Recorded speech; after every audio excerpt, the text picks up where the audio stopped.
नमस्कार दोस्तों, मैं आपको बताने जा रहा हूँ वर्ग 3 की पात्रता परीक्षा जो 2024 में होने वाली है। उसके लिए पर्यावरण जो पुराने पेपर हुए थे 2022 में मध्य प्रदेश व्यापम पे द्वारा 5 मार्च 2022 को फर्स्ट शिफ्ट में जो पर्यावरण का पेपर हुआ था उसको मैं आपको बताने जा रहा हूँ।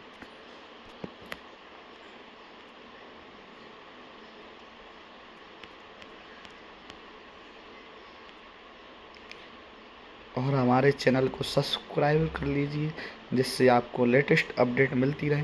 और हमारे इस चैनल पर सभी पूरे प्रश्न हल करवाए जाएंगे। शुरुआत करते हैं पर्यावरण की।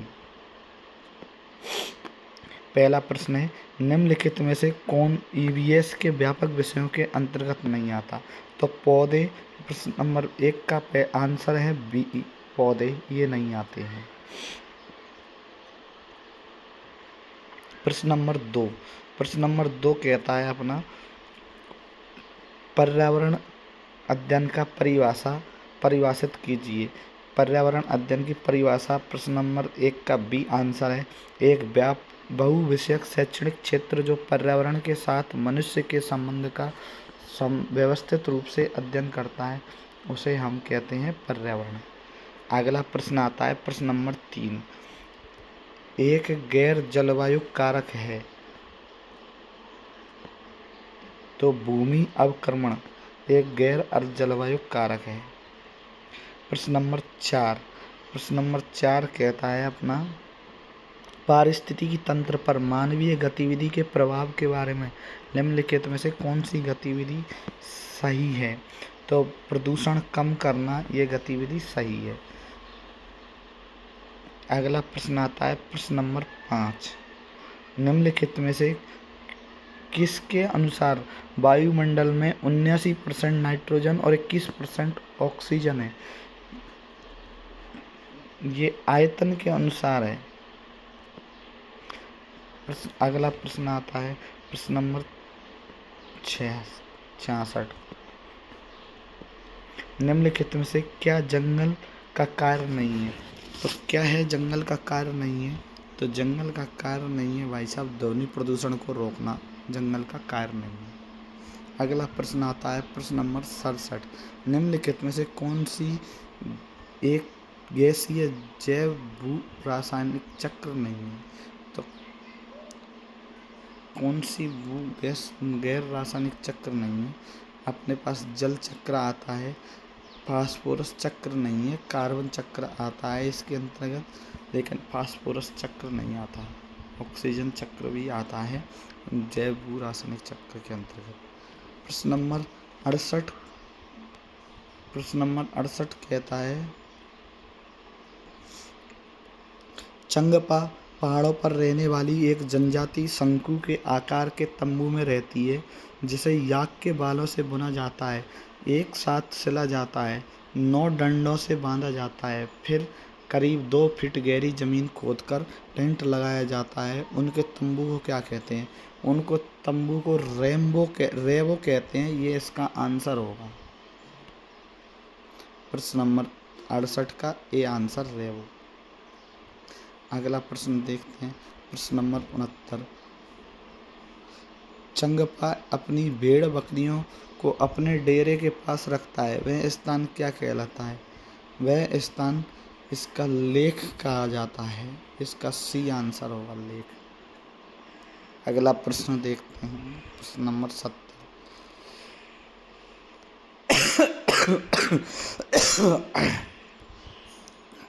श्रीनगर में कई परिवार एक नाव में रहते हैं जो अंदर से अलग अलग कमरों वाले घर की तरह मुख्यतः डल झील और झेलम झील में देखा जाता है। इनको नदी में देखा जाता है। यह घाटी कहलाता है। अगला प्रश्न देखते हैं प्रश्न नंबर 71,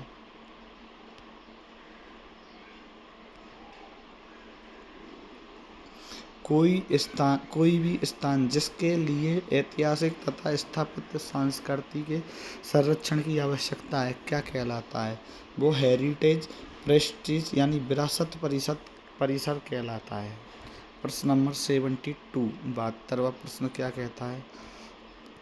विरासत के प्रति जागरूकता के संबंध में इंटेक का पूर्ण नाम क्या है?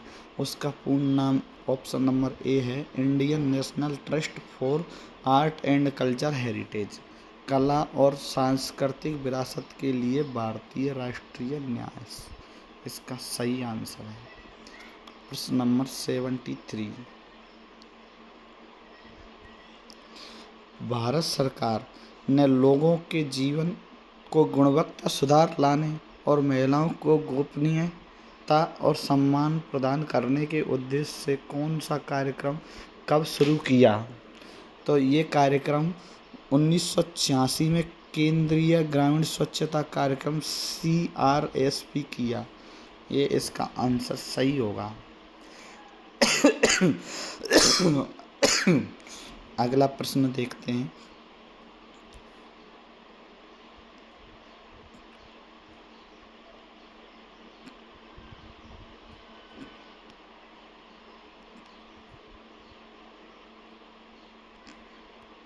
भारत के प्रधानमंत्री ने स्वच्छ भारत मिशन कब शुरू किया?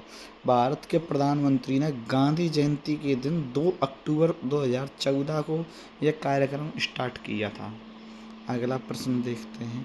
प्रश्न नंबर 75, भारत सरकार द्वारा इनको स्पार्क की स्थापना कब की गई? भारत सरकार द्वारा इनको स्पार्क की स्थापना 1962 में की गई। यह ध्यान रखना है।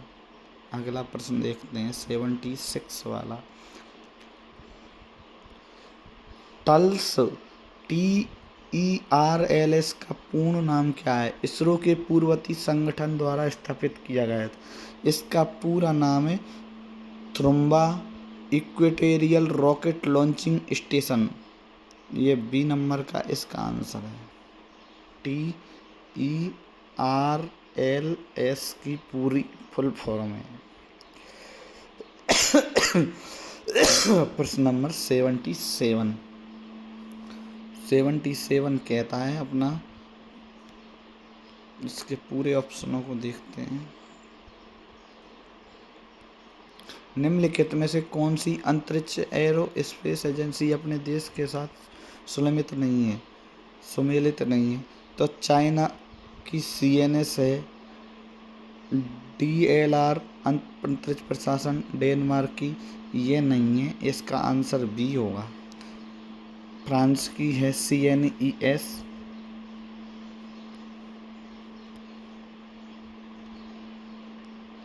प्रश्न नंबर 78, भारत के पहले उपग्रह आर्यभट्ट का प्रक्षेपण द्रव्यमान कितना था? इसका प्रक्षेपण द्रव्यमान 360 किलो था भाई साहब।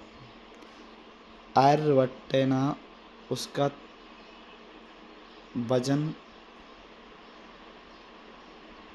360 किलोग्राम था। यह ध्यान रखना है। और अब आपको ये भी ध्यान रखना है, भारत का पहला प्रक्षेपण कौन सा था? आर्यभट्ट था। इसका नाम याद रखना है। प्रश्न नंबर 79, भारत का पहला कृत्रिम उपग्रह किस वर्ष सफलतापूर्वक प्रक्षेपित किया गया था? तो 1957 में भारत का पहला कृत्रिम उपग्रह प्रक्षेपित किया गया था। इसका आंसर बी होगा सही। प्रश्न नंबर 80, भारत के पहले उपग्रह आर्यभट्ट का कक्षीय जीवन था। उसका कक्षीय जीवन 17 साल से थोड़ा कम था, 17 वर्ष से कम।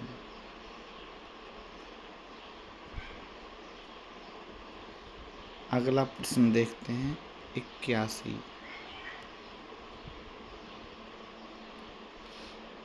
SLV-3 सैटेलाइट लॉन्च व्हीकल 3 को किस वर्ष सफलतापूर्वक प्रक्षेपित किया गया था? इसको 1980 में सफलतापूर्वक प्रक्षेपित किया गया था। इसका करेक्ट आंसर बी होगा।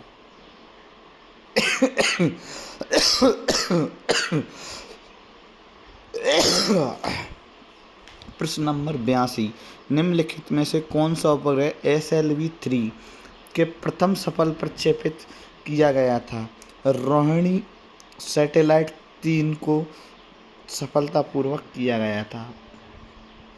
अगला प्रश्न देखते हैं, प्रश्न नंबर 83, निम्नलिखित में से कौन सा उपग्रह कक्षा में पहुंचाने में विफल रहा, मतलब असफल हो गया? कौन सा उपग्रह? तो आपका SROSS फर्स्ट ये विफल हो गया, फेल हो गया, इसने कक्षा में प्रक्षेपित नहीं किया गया था। अगला प्रश्न देखते हैं 84 नंबर का।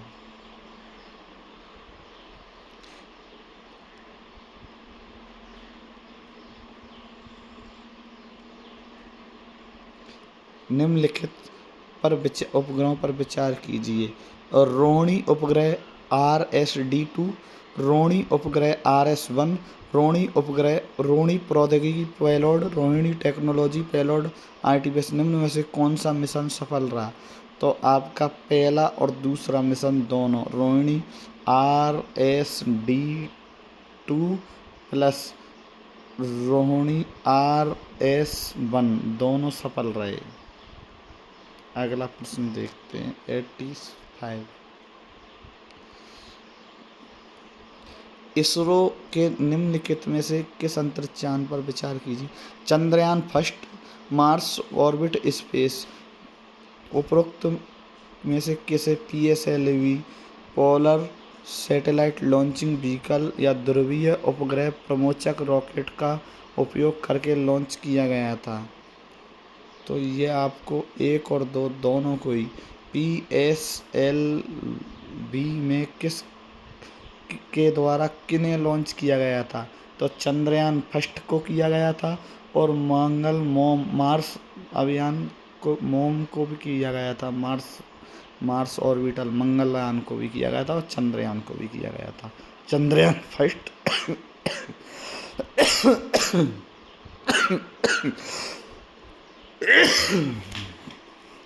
प्रश्न नंबर 86, निम्नलिखित में से कौन न्यू स्पेस इंडिया लिमिटेड का कार्य है? उपग्रह सैटेलाइट बनाना, ग्राहकों से संबंधित उपग्रह के लिए लॉन्चिंग सेवाएं प्रदान करना, भारतीय उद्योगों के साथ माध्यम से उपग्रह निर्माण सुगम करना। लिंग में से कौन सा कूट? मतलब इसके तीनों ही सही हैं। आपका NSIL national new space India limited, ये आपका तीनों काम करता है। उपग्रह भी बनाता है, ग्राहकों से संबंधित उपग्रहों के लिए लॉन्चिंग सेवा भी प्रदान करता है, और भारतीय उद्योगों के माध्यम से उपग्रह निर्माण को सुगम बनाता है। NSIL। अगला प्रश्न देखते हैं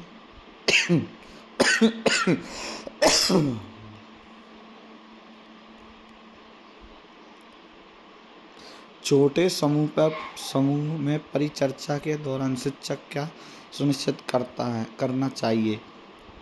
हर चर्चा लक्ष्योन्मुखी होनी चाहिए। चर्चा में सक्रिय रूप से भाग लेने के लिए बच्चों के पास जानकारी नहीं है, किसी दृष्टिकोण की मदद करनी चाहिए। इसमें तीनों आएंगे आपके। अगला प्रश्न देखते हैं, प्रश्न नंबर 88, कई छात्र छोटे छोटे परिचर्या का आनंद लेते हैं क्योंकि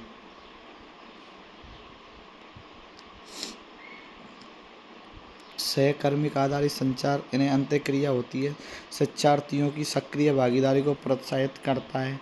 तीनों के तीनों ही सही हैं इसमें।